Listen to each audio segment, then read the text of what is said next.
Donc bonjour à tous, merci déjà de nous avoir reçus ici sur cette conférence à Biogaz Europe à Nantes.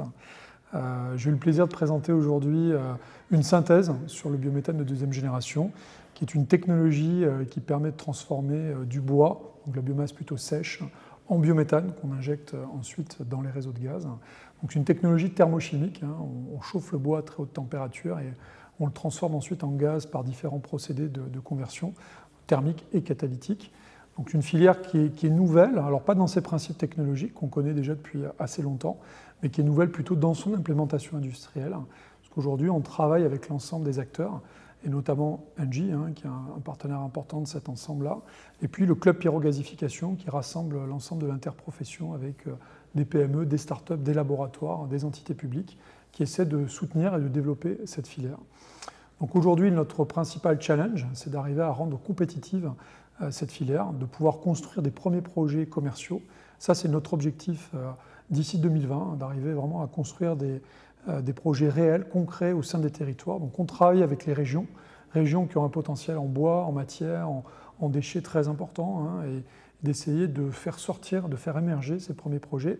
En parallèle, on travaille également avec les opérateurs de réseau et un certain nombre d'acteurs du club pyrogasification qu'on a rassemblés sous la forme d'un GT, un groupe de travail dédié à l'injection réseau par cette technologie pour créer une législation, pour créer une régulation, créer aussi des mécanismes de soutien qui vont permettre de faire émerger ces premiers projets, de travailler sur ces premières références pour les rendre compétitifs d'ici quelques années. L'ambition, c'est d'arriver à l'horizon 2050 avec 180 TWh potentiellement de biométhane dans les réseaux à l'issue de cette filière. On a un potentiel formidable, faramineux en France, qui ne demande qu'à être exploité.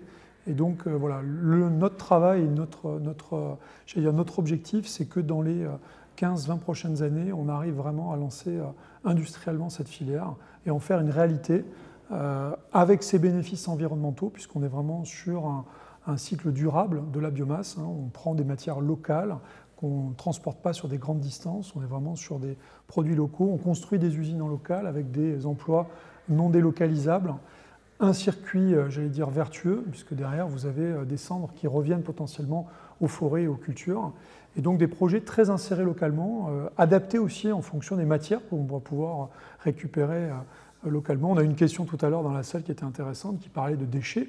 Voilà, les pays, ou en tout cas les régions qui auront beaucoup de déchets, qui ont des problèmes pour gérer ces déchets, cette filière-là peut apporter aussi des solutions. Elle ne se basera pas que là-dessus, mais ça peut apporter des solutions tout à fait durables et intéressantes sur l'ensemble.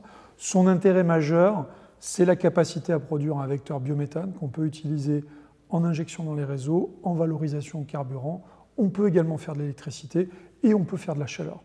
Voilà, avec un rendement global qui est entre 60 et 70% de la biomasse consommée. C'est-à-dire qu'on transforme plus de 60% de la biomasse en énergie valorisable directement. C'est aujourd'hui le meilleur rendement dans les filières de transformation biocarburant que l'on pourrait imaginer.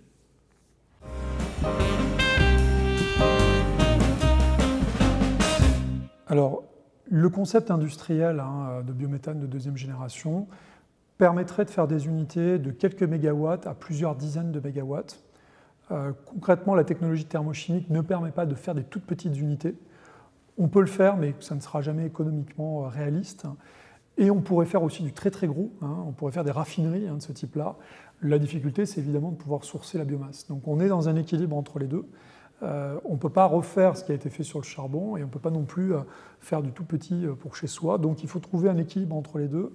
Et c'est là où on travaille activement, c'est-à-dire qu'on a des premiers projets de quelques mégawatts qui nous ont démontré d'ores et déjà qu'on n'atteignait pas, j'allais dire, des coûts de production suffisamment bas pour imaginer être rentable à l'horizon de 5-10 ans et qu'il fallait tout de même travailler sur des économies d'échelle, c'est-à-dire faire des projets quand même d'une taille un peu plus significative. Donc on parle d'une dizaine, voire quelques dizaines de mégawatts, mais pas plus, parce qu'au-delà de 50-60 mégawatts, on commence à devenir un petit peu trop consommateur de ressources et on peut perturber les équilibres locaux.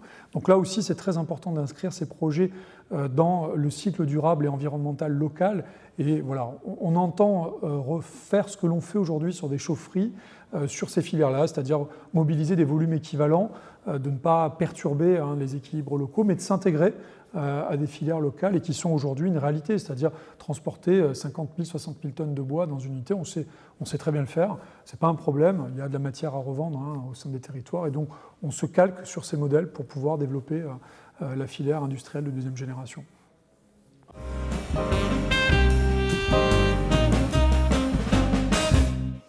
Alors, sur les 180 TWh de potentiel, ça représente quand même plusieurs milliers d'unités en potentiel, donc on n'atteindra probablement jamais ce chiffre, mais ne serait-ce que déjà si on fait 30% de cette valeur-là, ça nous amènerait à 60 TWh, ce qui serait déjà fantastique. Ça serait près de 20-25% du potentiel de gaz naturel à l'horizon 2050. Les ressources qui nous permettraient de venir, d'atteindre ce potentiel-là, d'abord le bois, tous les résidus forestiers. D'ailleurs, quand on récupère des troncs, on ne va pas consommer les troncs. Les troncs, on s'en sert pour faire des planches, des tables, des choses plutôt en valorisation de matière. Par contre, toutes les branches, tout ce qui tombe à côté, ça représente 20-30% de la matière qu'on soutire à la forêt, donc c'est quand même énorme. Ça, on peut la valoriser tout à fait en énergie. Donc déjà, ce potentiel, il est assez important. On a tout ce qui est connexe de l'industrie du bois, c'est-à-dire quand on fabrique une table, on va avoir du vernis, on va avoir des autres éléments sur du bois, on va avoir des copeaux qu'on va récupérer. Ça aussi, ça se destine à une valorisation énergétique. On va avoir des produits agricoles, on va avoir des produits issus, secs de l'industrie, agroalimentaire, des transformations de ces produits qui sont déjà séchés, qui ne demandent qu'à être valorisés aujourd'hui. On va avoir aussi des déchets. Donc, par exemple, quand vous avez des déchets municipaux, vous avez une grande partie des matières, du papier, des sous-produits plastiques, etc., qu'on peut aussi valoriser dans ce cadre-là. On entendait tout à l'heure une question sur l'incinération. On peut très bien imaginer avoir une meilleure valorisation d'un certain nombre de produits.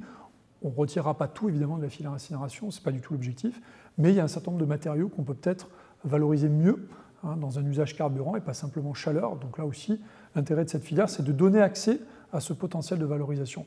Et là encore, c'est un portefeuille technologique qui est au service des territoires en fonction de leurs besoins et de leurs perspectives scénaristiques. C'est-à-dire qu'un territoire qui a besoin demain de biométhane pour alimenter ses bus, il pourra faire le choix de développer des unités de pyrogasification pour produire ce vecteur à partir des déchets et des ressources qu'il saura mobiliser sur son territoire. Donc là aussi, il y a cette intégration locale par la taille des projets, par la technologie, par la nature des intrants qu'on va pouvoir utiliser, qui va être à définir avec les acteurs décentralisés à l'échelle territoriale.